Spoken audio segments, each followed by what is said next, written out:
Oh, Elon, I don't know what to do with you, buddy. So, according to NBC, 1.8 million Tesla vehicles are being recalled due to a faulty latch that can mysteriously open on its own.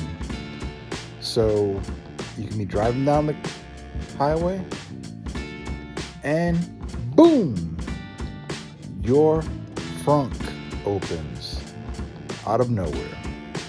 So, this affects Tesla S models from 2013 and affects the Model X and Model Ys dating back to 2016 to 2020.